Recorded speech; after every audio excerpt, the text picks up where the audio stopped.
What happened in the game was the fourth quarter. I think if I'm not mistaken, it was 9 minutes left of the game. It was late in the third quarter. What it was is there was a impulse whistle that was called because one of the side judges thought Burrow's foot stepped out of bounds. I saw that. Which it clearly didn't. Yeah. See, that's the problem I have with a lot of this stuff. And thank you for refreshing my memory. I saw so much football this weekend. If there's an inadvertent whistle, the play's dead. That's the rule, right? I don't know what the conversation was about. Was it, one of them said he was out of bounds, and that way he blew the whistle. Mm-hmm. But when you blow the whistle, the play's dead. You replay the down. Done. So they shouldn't have let that play stand. That play should not have stood. They scored a touchdown on that play, right? That was the play. Yes. Yep. No, they had another. I think it was only second down or third down. It was third down at the time, so it would have been fourth down, so they probably would have kicked the field goal, yeah. They have to. That's the rule.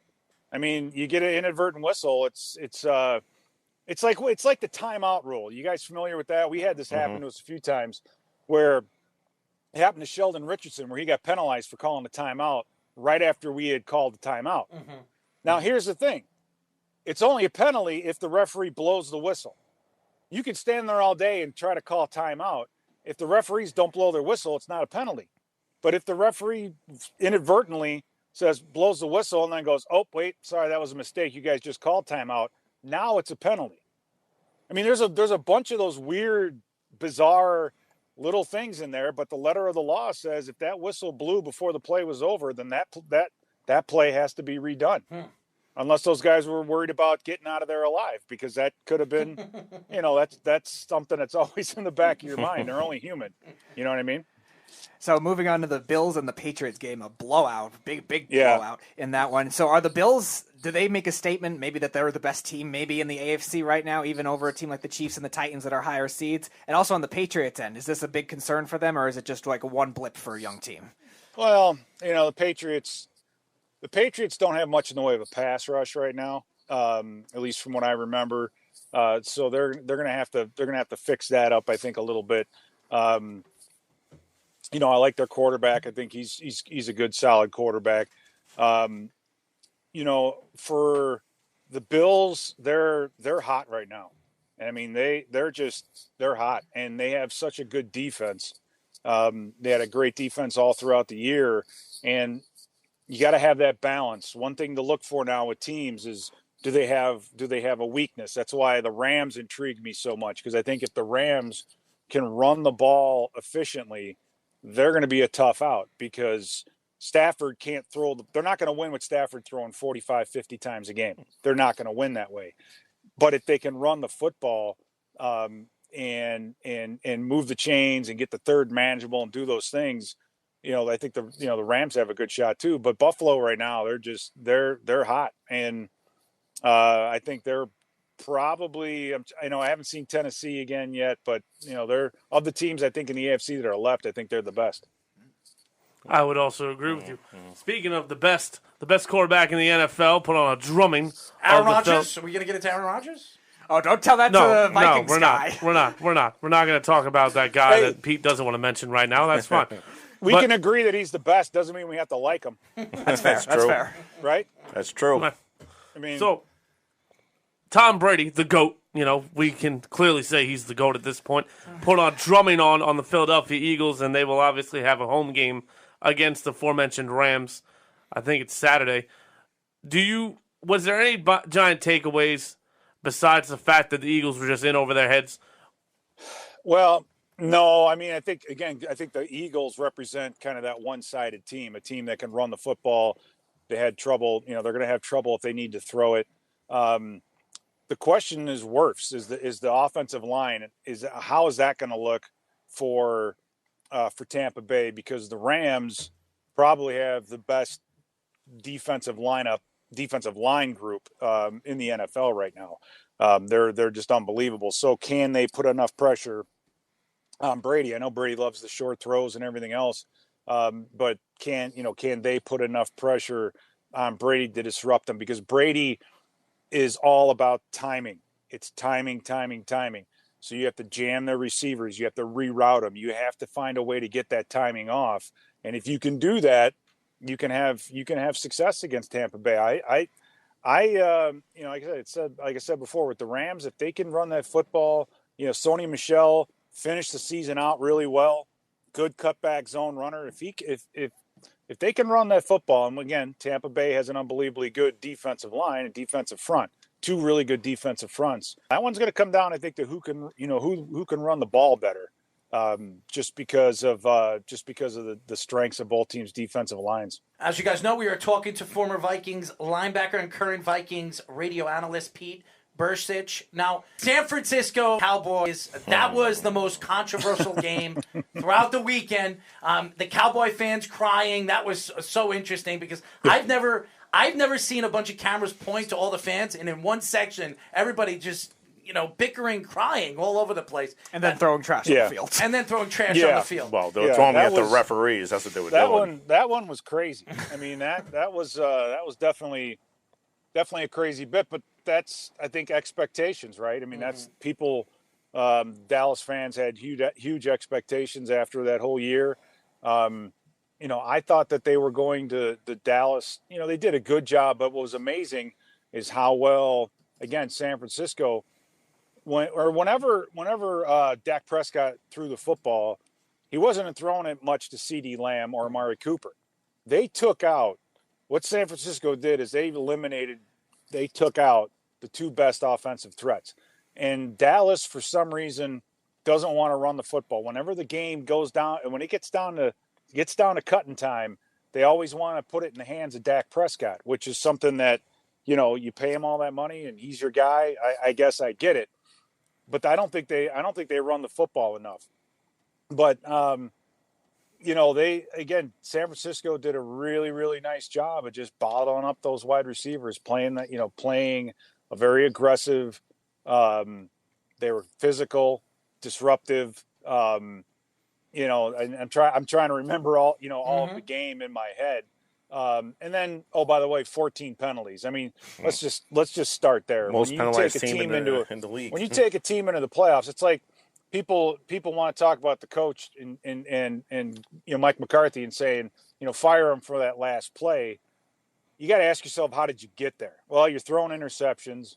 You're under pressure, under duress, and you have 14 penalties. I mean, what part of that looks and says that you're prepared? So if anything, the fans, the ownership and all that with McCarthy, they should be upset about the fact that team wasn't quite ready mentally, I don't think, to play that football game. Not when you have that many penalties. I mean, it was, again, I think with all these games, the officials were like center stage just because of all the flags and everything that were being thrown. So I want to look at that from the 49ers perspective now. That obviously they get the win. They run the ball very well. Now they get to play the Packers, a team of your bitter rivalry as a Vikings guy, and you said as a Bears connection too as well. So the 49ers have had the Packers number for over the years, but the Packers beat them earlier this year. Obviously they hung tough they beat the Vikings earlier this year. A high-scoring game, very thrilling game in that one. So what do you think the 49ers have to do to knock off the Packers, even amidst now all these injuries that they have? Well, they're going to have to find a way to slow down the receivers, right? They're going to have to find a way to slow down Devontae Adams. And the thing with the Packers now with Dillon, they can run the ball. And when you can run the football, when Green Bay can run the football, then you're just giving Rodgers the opportunity to sit back and go, all right, what do we got here? We've got two deep. We're going to run the ball. If it's single high safety. If Rodgers sees single high safety and press man on the outside, he's throwing a fade. And he is the best fade throwing quarterback I have seen. He's unbelievable at it. It's something that it's so hard to defend. And then if it's in the red zone, it'll be a stop fade. If you blitz him, zero blitz, he's just going to throw something right down the middle of the field, right? He's so smart that it's very, very hard to confuse him. It's very, very hard to show him one thing and then give him another and try to do all those things. So the best way to get to him is via the defensive line. Don't let him out of the pocket. Don't let him scramble, but try to harass him with a four-man rush. If you can get to him with a four-man rush, you are in great shape. And if San Francisco, we'll see how Bosa's doing. But Eric Armstead, he's a beast, right? You've got some good defensive linemen in there. and some athletic linebackers that can blitz if everybody's healthy, I think that they can run with them. And, with Green Bay and their defense, which has been pretty solid, they get to the quarterback well. Teams that have had success against them, it's run after the catch. This Packers defense, when they get tired, if they're on the field for a long time, they start missing tackles in that secondary, and our guy from the 49ers is pretty good. I can't recall his name at the moment. I'm sorry. I'm forgetting his name, but they've got some people that Ayuk can run after the catch. You've got some guys that can run after the catch on this 49er team. I'm not a fan of Garoppolo. Garoppolo, he can throw the ball well in between the hash marks, but that's it. He's not a fade guy. He's not a outside the numbers kind of a thrower. So I think the Packers defense has a better chance of completely shutting down the 49ers offense than vice versa. So while we're talking about people overreacting, earlier this year, everyone was overreacting to this Kansas City Chiefs team. Oh, they're done. Oh, they're not going to make the playoffs. Pat Mahomes is overrated.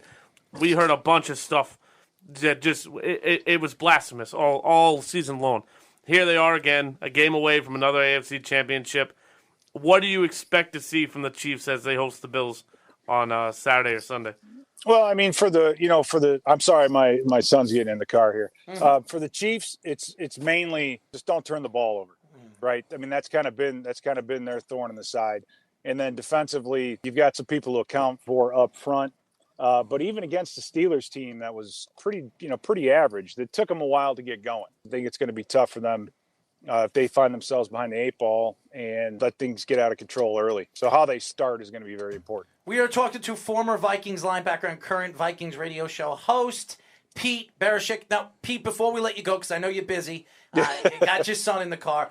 First of all, what were your thoughts of Ben Roethlisberger's career? Because obviously he's a Hall of Famer, one of the great quarterbacks of our era. But also, what were your thoughts to the final game of the weekend that really turned a lot of people off? Nobody would have thought that the LA Rams were going to just completely crush the Cardinals, a team with Kyler Murray. Kyler Murray showed you why he is a rookie. He's a young player, and he's a little wet behind the ears. Were you surprised that Kyler Murray made that many mistakes in one game, which we haven't seen Kyler Murray do in a whole season? It'll show you what happens to any quarterback when they're under pressure. And when they're under pressure constantly, when you have guys like Donald coming up the middle, Von Miller coming off the edge, you've got Floyd coming out, you've got all these guys, you've got so much pressure. And it happened to him in the last regular season game as well, where he was missing some wide open receivers and not really able to orchestrate the offense the way they like to. And it's such a subtle difference when you have those guys out there that can rush the passer and they are difference makers like they are. It's amazing how human a quarterback can look if they're under duress. Before we let you go, Pete, any thoughts of Ben Roethlisberger's career? Are you surprised that it's coming to an end? I'm not. I mean, he's 38, 39. I mean, he's been around long enough. I mean, Big Ben is. To come from a smaller college and do what he did is pretty amazing. I think, and it's in football, or at least in the NFL, you play the game to earn the respect of those you play with and against. And I think everybody that's played against him for years, no matter what they think of him, they respect him for how he went about his business. And, his ability to stay. I've never seen a quarterback be able to take the hits and have D linemen hanging off of his back and still able to get throws off. I mean, it's absolutely amazing what he was able to do from that respect. A Super Bowl winner. Not much more you can say. A lot of good wide receivers came through Pittsburgh, not a place where, you would think that they would, but he developed a lot of young, receivers around him. I think he went about his business the right way. I like Big Ben. Pete, why don't you tell the fans how they can find you on social media? It's just at Pete Bercich on Twitter. That's it. Twitter. That's all I can do. It's all I can handle. That's what I by the way, I have Twitter too. We got to follow each other. You're awesome. I would love to get you on again. I tell your son I said hello. I will. Thank you for joining us. We really appreciate all the time that you gave us. Anytime, guys. Thank you very much. Let's do it again.